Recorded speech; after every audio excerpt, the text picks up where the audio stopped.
What's up? Oh, hey, Grant. I don't suppose you got about 30 minutes to talk about cars. If I'm being completely honest, probably got days. Let me guess. Brake job? You guessed it. Classic breakdown.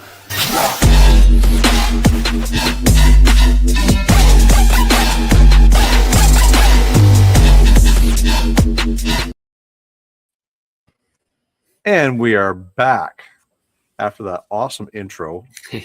And we are back here on the Get Out and Drive podcast, fueled by AMD, for a first Thursday of June episode of The Breakdown. My name is Jason, and I am one of your hosts. And I'm Grant Tommy. I'm the co-host tonight, like every first Thursday, I guess, so far. Episode 3. But yeah, we're looking forward to tonight. So, Jason, I know obviously last month we were on the road together trying to do it from the dashboard of Dale Jr. behind you there. So we if you had to muscle through some audio issues in the crowd last month, hopefully tonight's better for that.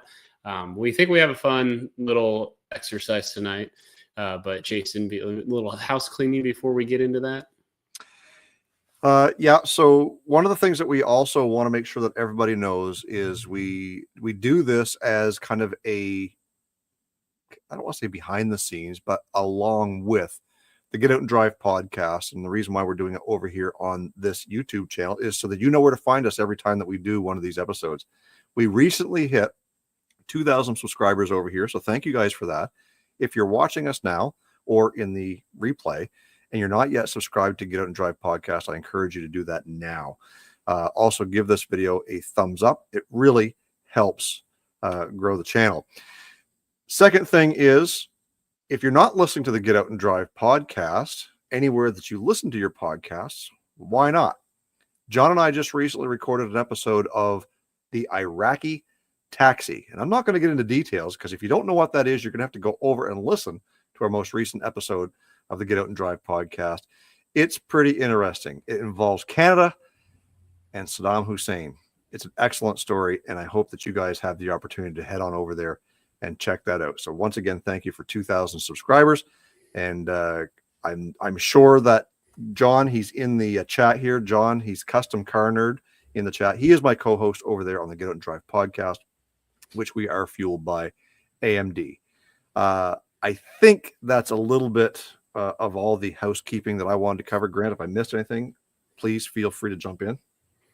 No, but just like in the old days when we would do the Car Guy and Six Fan show, it is nice to give some shout outs before we get rolling. So obviously the Get Out and Drive podcast as moderators, you'll see commentary from our producer, our studio producer, of course. So Ryan will interject when he seems most fit, but St. Louis Snow Cone, so Joanne's in there, John Custom Car Nerd's in there, and Adrienne P. So that's I don't recall seeing her last go around. So welcome in, Adrienne. And the Iraqi taxi. So the way you described it, it sounded like the start to a joke. So Saddam Hussein walks into Canada and buys a car, and I mean, just I guess you got to listen to the episode for the punchline, I guess. Yeah, exactly. So funny thing is, on our last go around here on the breakdown, we were traveling live through South Carolina, heading into Georgia, and Adrienne lives in Athens, Georgia. So at one point in the middle of the night, we would have literally driven right by her. She's from where I live here in New Brunswick, Canada. So, you know, that's kind of that tie. She's been following my social media. She thinks that's actually pretty cool that she knows this big celebrity on YouTube. Well, we'll get into tonight's episode. Yeah.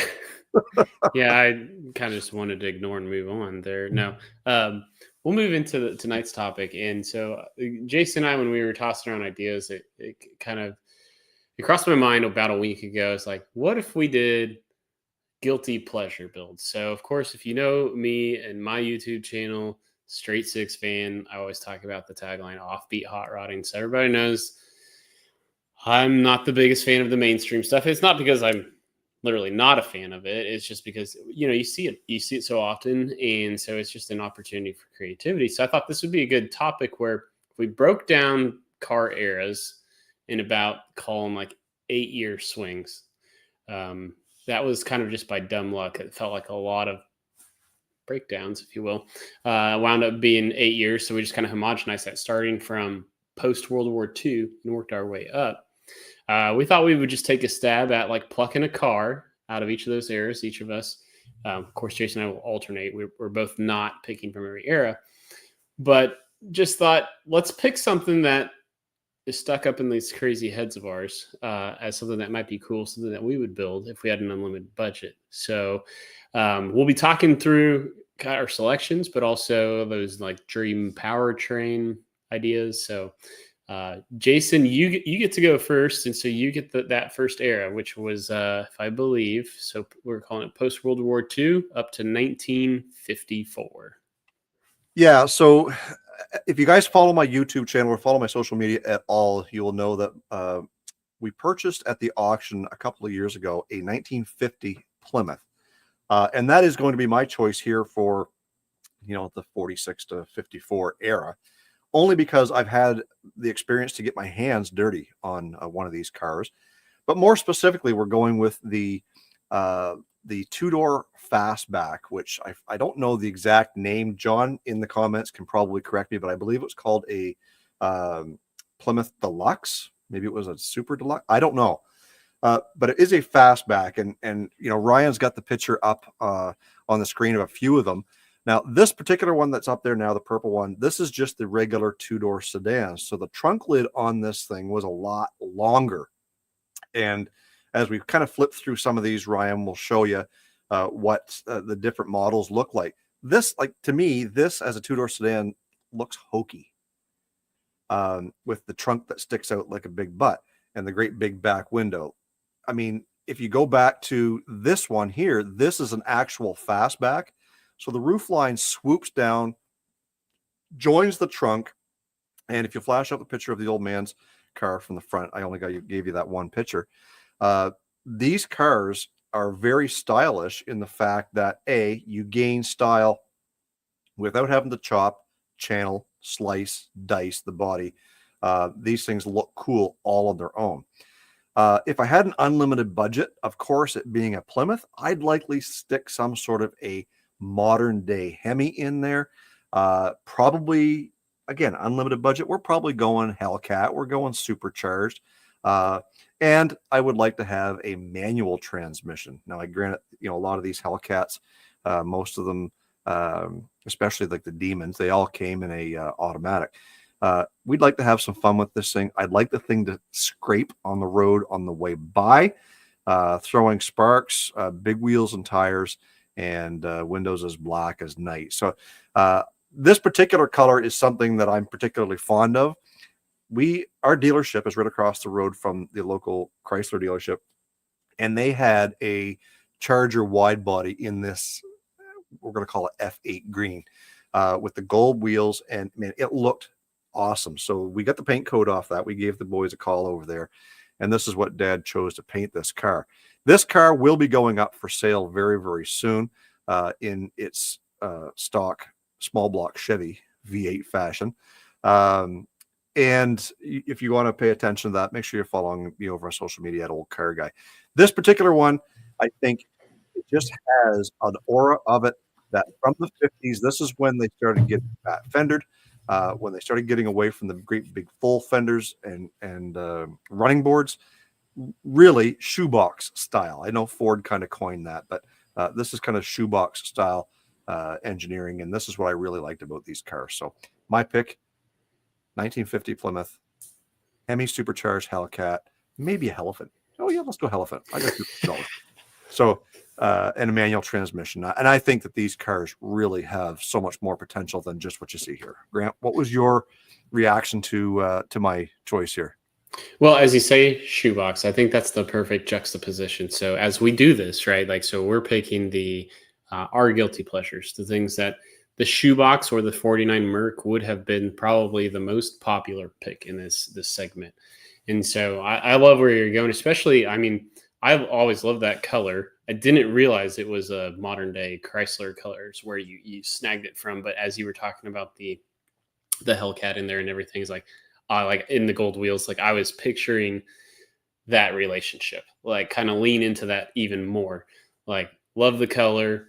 Yeah, what would gold wheels look like? That like some steel wheels in that same kind of gold tint. And yeah, throw some titanium blocks on there, let the air out of the airbags as you're going 65 miles an hour, and throw some white sparks out the back. That's my reaction. So that's a cool pick, man. Cool pick. Yeah, and one of the things too, a lot of guys, if you're a Mopar guy at heart, you know that this F8 green was a stock color back in the late 60s, early 70s as well. Granted, it's been modernized a bit, but you get the idea. They tried to bring it back as a retro color.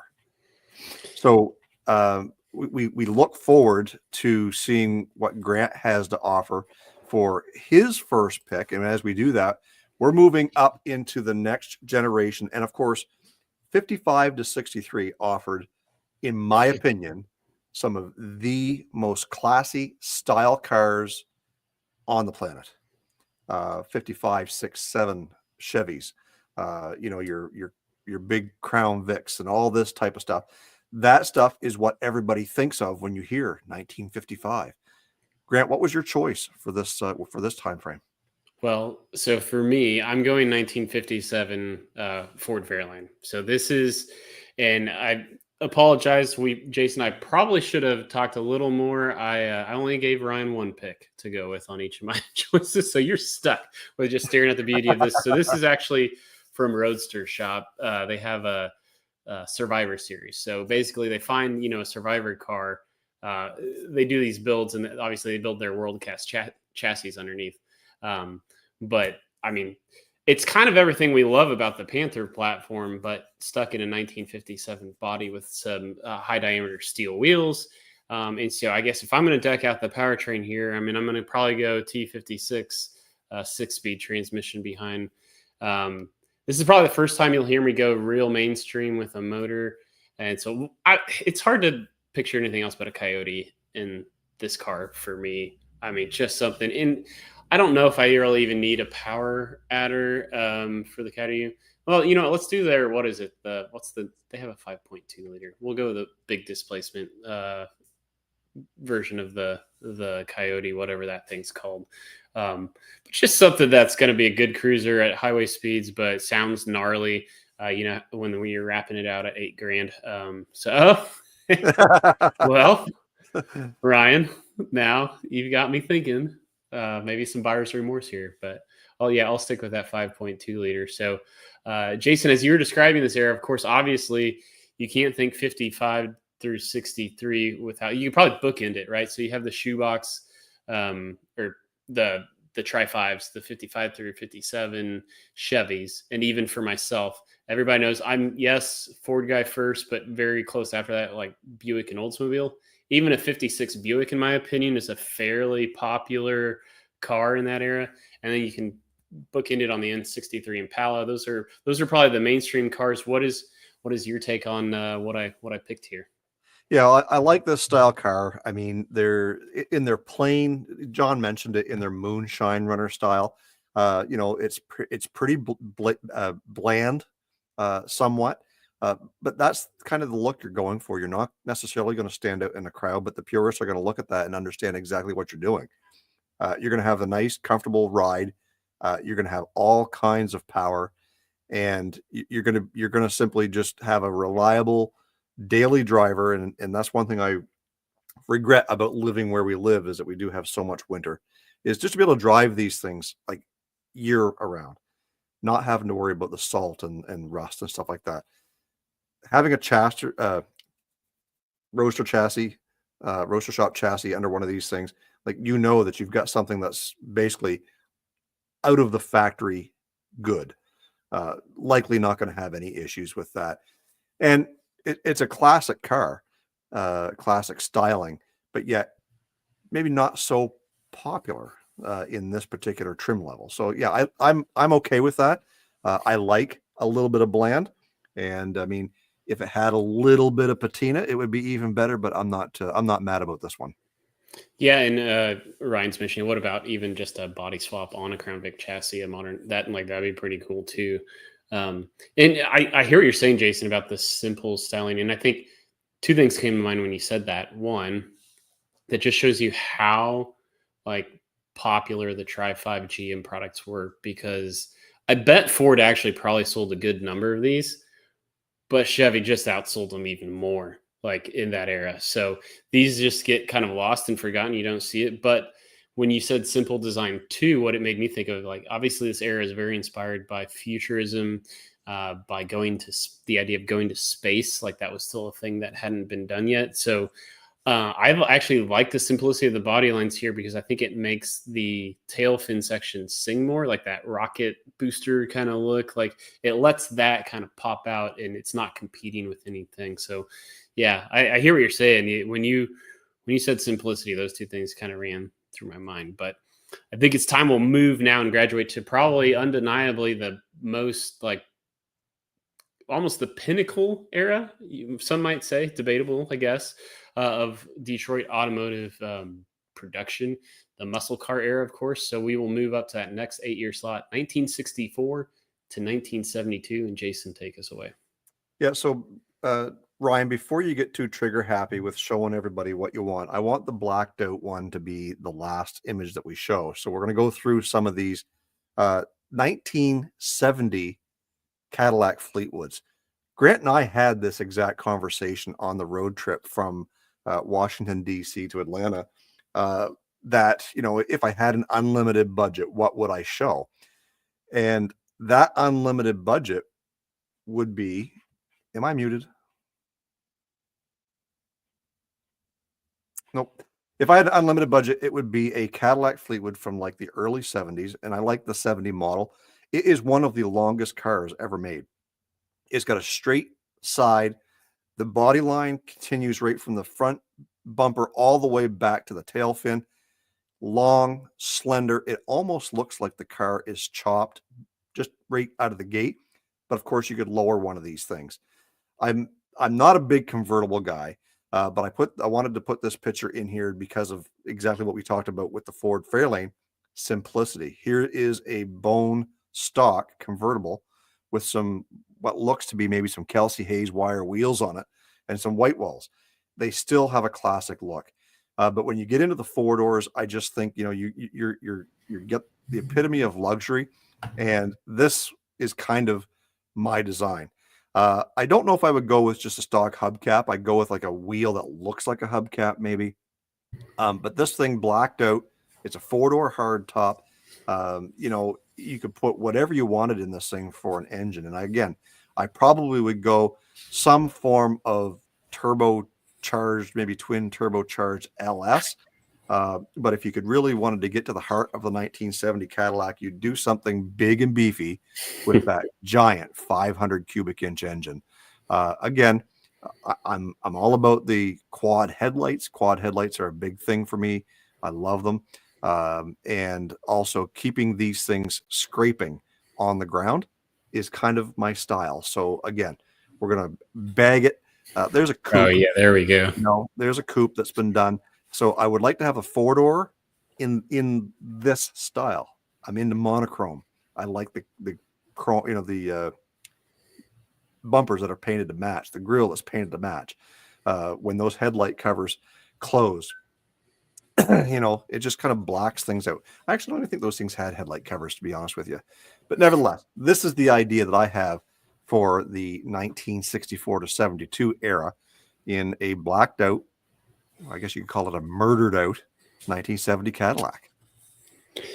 So, Jason, I gotta say, I'm really impressed with your selection, because obviously, when you're talking 64 to 72, the list just goes on about what people probably consider mainstream. Yep. And so you really got to keep going down the ladder to find something that falls out of that. Because as you were talking about some of these styling keys, what it made me think of is like, I've always really loved like a 66, 67 Buick Riviera. For a lot of the similar reasons you talked about. But if you would have picked a car like that, I think some people would debate like, well, yeah, no, that's been done like 3-4 times over. Like, you really did. You did your homework. you went and you found something that like, yeah, I don't think that was on anybody's radar, but I'm with you. I'm digging it. Well, and That'd be cool. we're right into the heart of muscle car era too, right? Like you got your pony cars coming out in 64 with the Mustang, and then in 67 with the Camaro, and then your Chevelles and all that. It's so easy to choose those cars as a popular hot rodding car, or resto mod. I guess you're not hot rod, resto mod. But the other what the car that was tipping the scales, and I had King Eric the Greatest, in the right rear corner of my brain, screaming, 1972 XR7 Mercury Cougar. It's a Mustang, but it's not. It's got the styling of something a little bit more luxurious, but it's still not a Mustang, although it is. You know what I mean? And that's that's why I was thinking, yeah, but.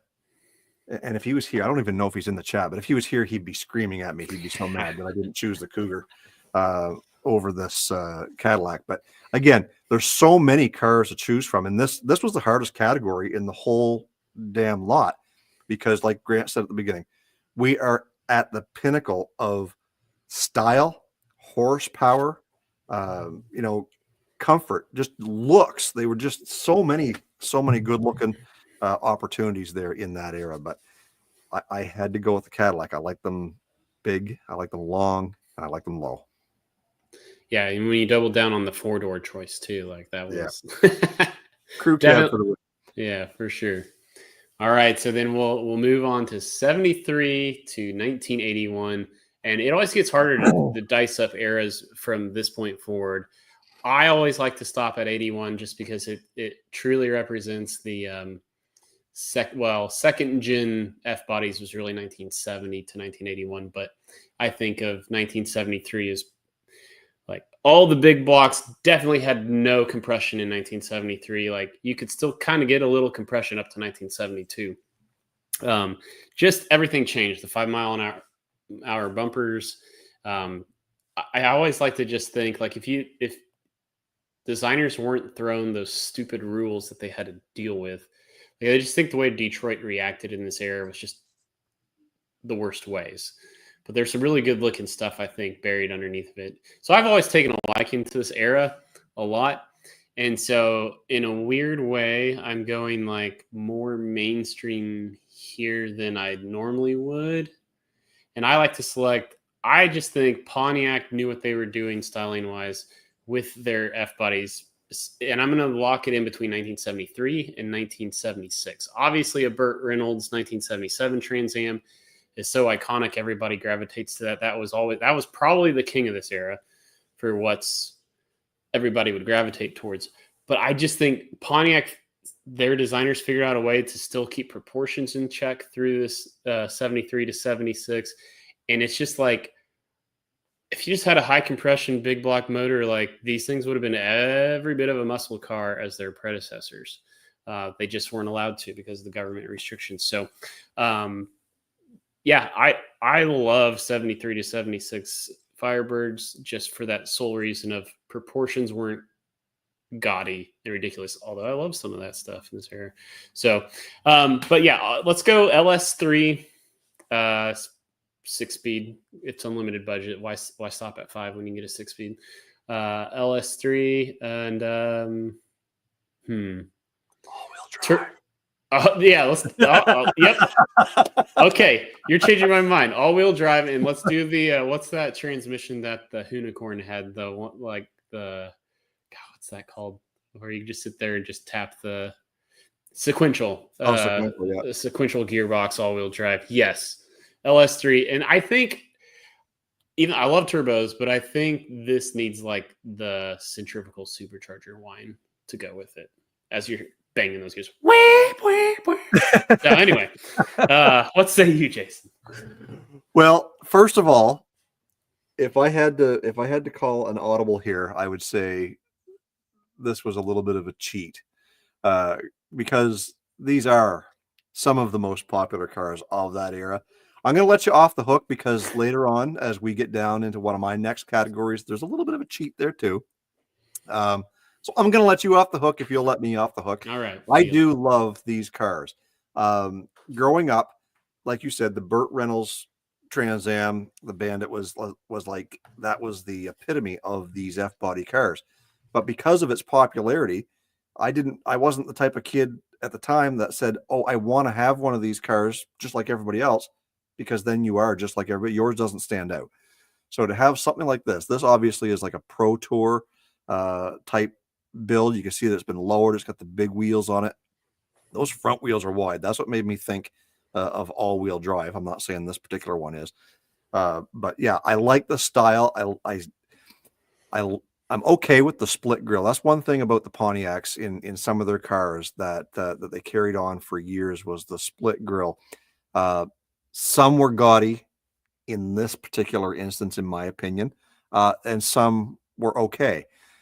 But again, it's what makes this car unique, say, over a Camaro or over a Chevelle of the same era.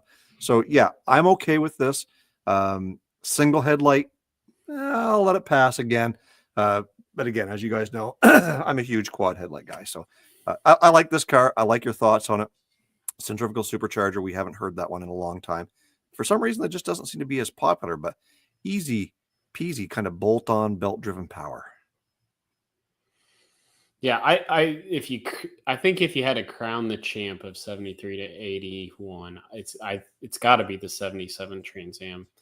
I don't know, what would you even pick for second place most, like, not even trying hard? Yeah, of course you would do one of those. I mean, I don't think many people are building the Starsky and Hutch 75 Torino, right? Like, I don't even know what second place would be. The Little Red Express Dodge truck.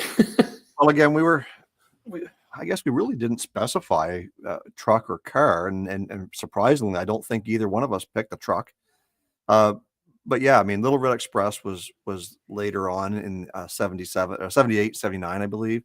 But we're talking an era of the malaise era. They called it the malaise era. Malaise means boring, in my opinion. So there's a lot of cars. We could have chose a Chrysler Cordoba. You guys know I've got one of those that I'm working on most recently. But those cars were a B body Mopar. So was the Dodge Charger, the General Lee. So you kind of got the best of both worlds. There is the potential to make something unique that you just don't see running down the road. Again, Trans Am, it's pretty common. But like I said, I'm letting this one slide. Well, go find me the next set. You text me when you see the next 1975 Trans Am in a car show. So. Yeah, that's right. So we're going to move into the next era, which again, in my opinion, is the epitome of malaise era cars, although it didn't become that. 1982 to 1990. This is an era of which we've seen a lot of fuel injection come into play, mainstream, clear across all avenues of automotive engineering and design. About the mid 80s, I think, in the Ford pickups.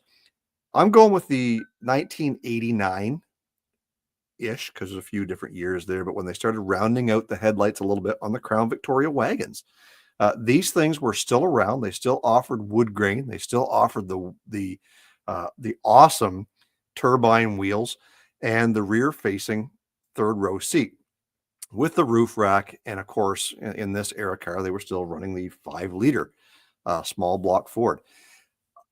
The reason why I chose this car, one thing I had a hard time finding, believe it or not, was one that was custom for images. We did find one, but these cars have so much potential. They're built on the backbone of one of the biggest, pardon the pun, platforms ever conceived by Ford that lasted for a really, really long time. So much potential here to bag these things, to coyote swap these things, to manual swap, and still have a long roof people hauler in relative comfort.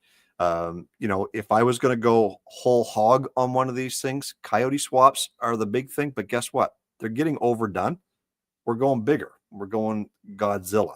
7.3-liter gas pushrod engine. We're probably going to do some sort of forced induction. I'm not sure what that is. And if we can, because it is a people hauler, we are going to all-wheel drive one of these things. This is going to be big. Again, pardon the pun. It's going to be big as a big vehicle, but it's also going to be big, huge, as you're not going to see another one forever. Unlimited budget allows me to take whatever I want and put it into place. Ryan had the idea of maybe throwing a diesel engine, modern diesel engine in one of the, yeah, you could do that too, because rolling coal through the hood stack on one of these things would be pretty awesome. But it's still something that the average Joe can go out and pick up, especially down in the South, for relative cheapness, because, I mean, quite frankly, nobody wants these things. I would. So, my pick for the 1982 to 1990 era, obviously, is going to be a Panther platform for me. But this one, nobody's going to custom hot rod these things. So you're not going to see too many of them in that, in that look. But this is what I like. Old-ish. I had a couple of different friends whose parents had one of these things when we grew up. So, they are a big boat of machine. I like them. They got so much potential, and people are not jumping on board that potential. I regret that I couldn't find. I thought I had an Instagram chat thread with John, Custom Car Nerd. I think he has a pic of a bagged white wagon somewhere in this era, and I couldn't find it. So I regret that I couldn't share that on the screen. But I think for me, Jason, like, I'm loving everything you're throwing down. I was actually, when I was looking for my current daily driver, I was actually looking for a 1990 to 1991 of just the 4-door version, because they had airbags and ABS brakes, so all the safety features you'd want for having an infant in your backseat. So I can survive. Oh, family truckster. There we go. I think if I was going to throw an honorable mention out there from the era, for me, I love the Fox Body LTD. I just think that's a pretty cool looking sleeper, and that you should have a lot of fun with. But I think you great choice for Ian, especially since you own a 1990 Suburban. You went ahead, and I guess C10s are mainstream. So thanks for coming over to the dark side.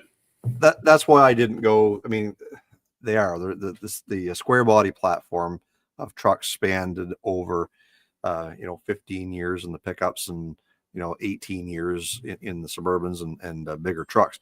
So saying something like square body anything, that totally does not fit within the realm of what we were going for here. So I had to think a little bit outside the box. Well, as we graduate into 1991 to 1999, so this is really my bread and butter. So as born in 1985, this is, when you grow up getting into cars, you have the Ferrari poster, the Countach poster in your room about age 8, all of that stuff. And when you start to get into cars, like me in the 90s just sucked for good cars. And, it's tempting with unlimited budget and all that stuff to say, well, I would just buy a Typhoon or a Cyclone, one of those things. Well, that should give you some indication of where I'm going with this, is that really in the 90s, the saving grace for rear-wheel drive and V8 horsepower was the sport truck scene. And so for me, while this is a first-gen Lightning, it, for me, doesn't actually have to be a first-gen Lightning. My first car was a 1995 Ford F-150 in the Oxford White. It was the contractor. It was a hand-me-down truck my dad bought off his construction company. So, of course, it's going to be hard for me to think about this era and not want to just deck out to the nines a 92 to 96 Ford F-150 in some degree. So, for me, being straight 6 fan with an unlimited budget, I would be doing a Ford Barra swap, a 4-liter Ford Barra in this thing with a gnarly turb ski on it, because my truck was a 5-speed. The Mazda M50D. I would not be doing that since I blew out so many transmissions with limited horsepower. So we'll probably do T56 6-speed again. But yeah, I'd want stance lower in it. And I feel like where Ford lost out in this era in the sport truck scene, I think they would have had more success than what they did. People lowering vehicles. It was just the twin I-beam suspension just really made it so impractical to lower these things. And so There were the lowering beams. Of course, there was the popular 3.5 drop kit, flip kit in the rear, 3-inch lowering beams in the front, or you could even add 2-inch lowering springs on top of that. And some people do 5.7 drops. It just, the cost of doing that compared to the Chevy counterpart from the same era with lower upper control arms, springs, all that stuff, Ford was never going to compete. So for me, this is kind of my dream build, and I see Jason is still not back at his seat, so I'm gonna try to figure out how to keep going on. Yes, John DJM Dream Beams. Beltec had the squared box beam style, and then I don't know how many years later Beltec just dropped out of the running for providing them. But Jason, I'm curious to get your take. How non-mainstream is the Aeronose Ford in your mind, being customized between 1991 and 1999? Well, I mean, although the truck is probably the most popular selling vehicle on the planet, the fact of customizing and how well they customized them, was to each their own. I think coming from the factory, they had this Lightning option, perfect. Just like the Chevrolet had the 454 SS, but I have a hard time saying that this is offbeat, but it certainly depends on what you're doing with it. You want to take that out and put your straight six in there with a turbo, or convert it into a all-wheel drive, or whatever you're going to do. I don't know. I can't say with a straight face that this would be offbeat by any means. All right, fair enough. It just is really hard to find something that wasn't like your Ford Probe, or front wheel drive just kind of ran king in that era, and I didn't want anything to do with front wheel drive in my dreams. So hear me out. Let me reprieve you. Okay, we're gonna go with a Chevy Astro van.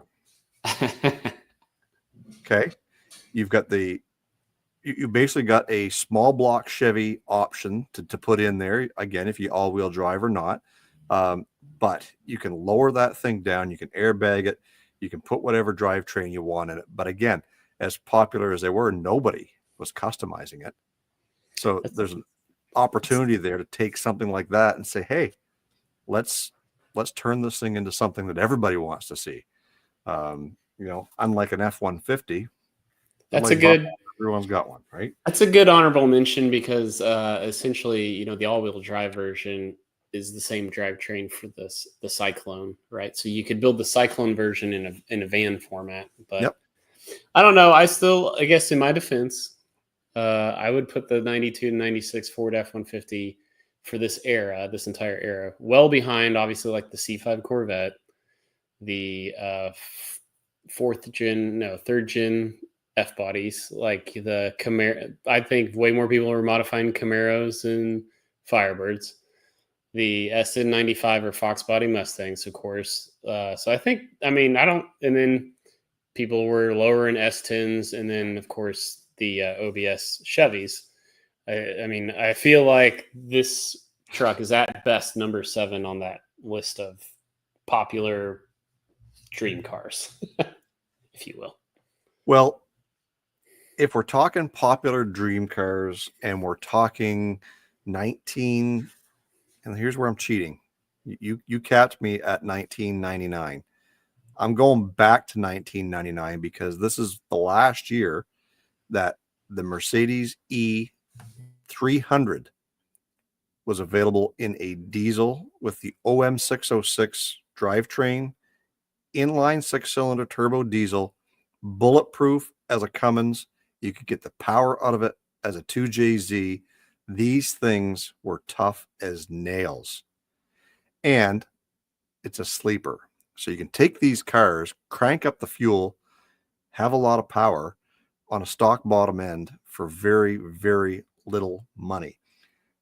Somebody asked me if I was going to be doing an LS swap on Dale Jr., my Suburban, and I said yes, I am. And the more and more that I think of it, the more and more I want to go and put one of these diesel engines into Dale the truck. There's a company in the UK that makes adapter plates to GM transmissions. No big deal. But I think that having one of these things, I watched an episode of DeBoss Garage one time. He does a series called Everything Wrong With Blank Engine. And they tore down one of these OM606s, and the thing was just almost in immaculate condition on the inside, and the ability to get a lot of power. Aside from that, just look at that wagon. Very unassuming. You can take one of these cars with some subtle takes of, lowering it down, bigger wheels and tires, and, pull up to a stoplight and no one's the wiser. But again, here in North America, I just don't think there's very many people grabbing a hold of these things and customizing them. It's a grandma car, especially in a wagon, especially in a diesel.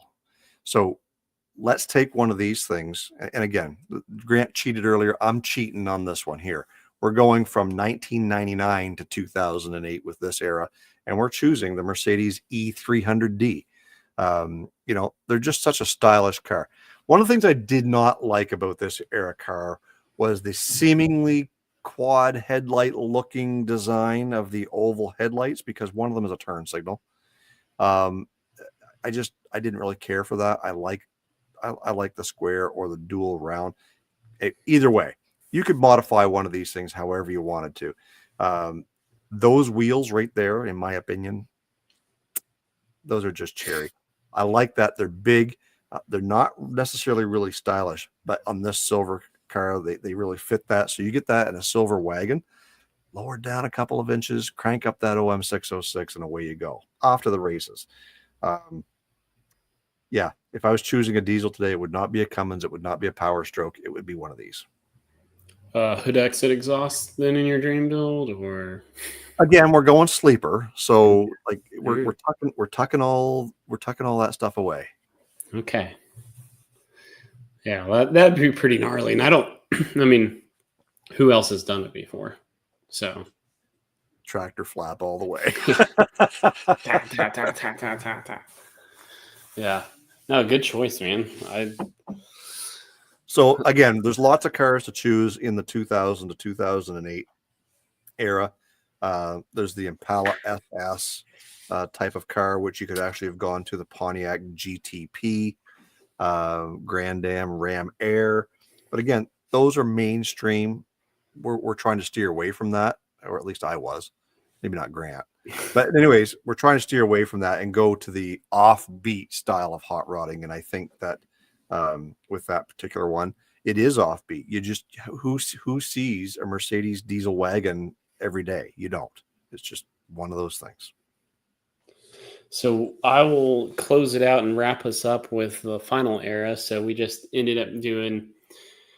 Also, Jason was supposed to be 2000 to 2008. No, I think you did the proper move there. And let's just say it was 99.5 to 90. There you go. Yeah. So, so I will just pick from the 09 plus category. And honestly, I think my choice there could also fall into the same era that Jason just wrapped up. And that is Chrysler 300 product of some sort. Obviously, everything, tons of people have the Chargers, the Challengers, the retro-styled Mustangs, the Camaros.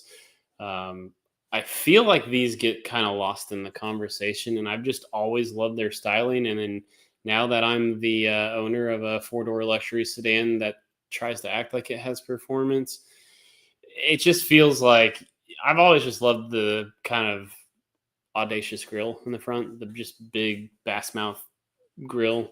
And yeah, Ryan mentions the Magnum. If you remember the show Overhauling from the mid 2000s, Chip Foose actually took a Magnum and put a 300 front clip on the front. So I think this Air would look just gorgeous as a wagon. Do the wide body, like if there was the wide body version of the Challenger in a wagon in the Chrysler 300C, with all the fixings, the Hellcat, like I think that would just be a pretty badass car to roll around in all day long.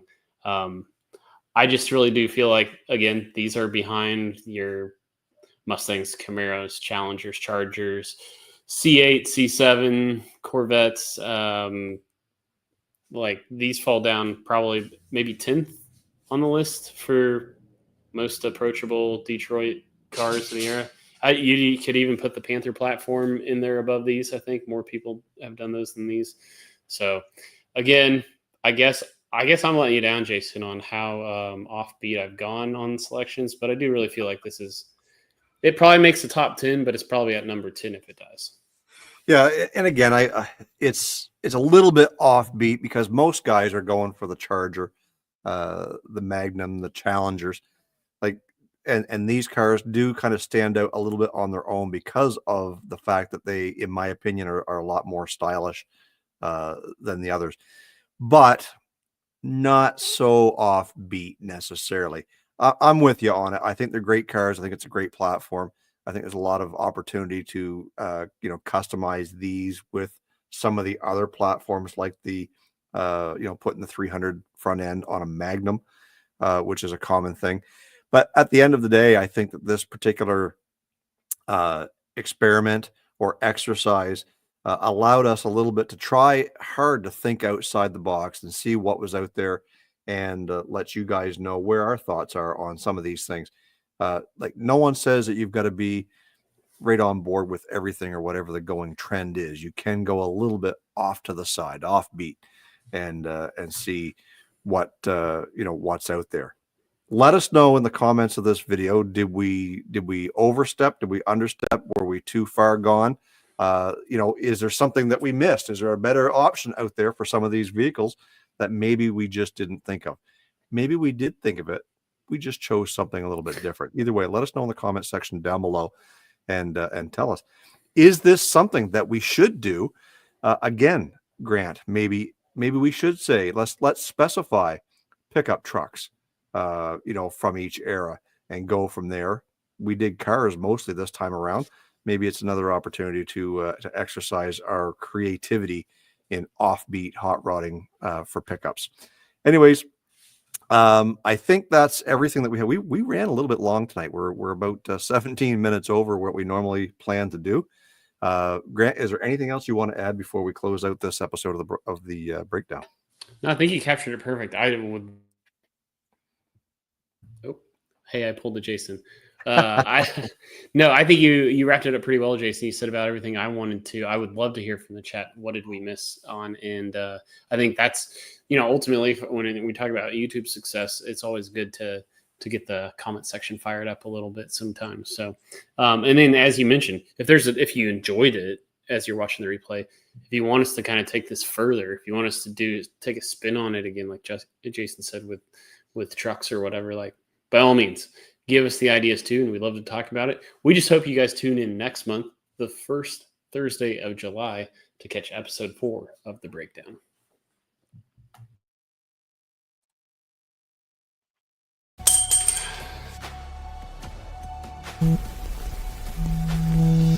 What's up? Oh, hey, Grant.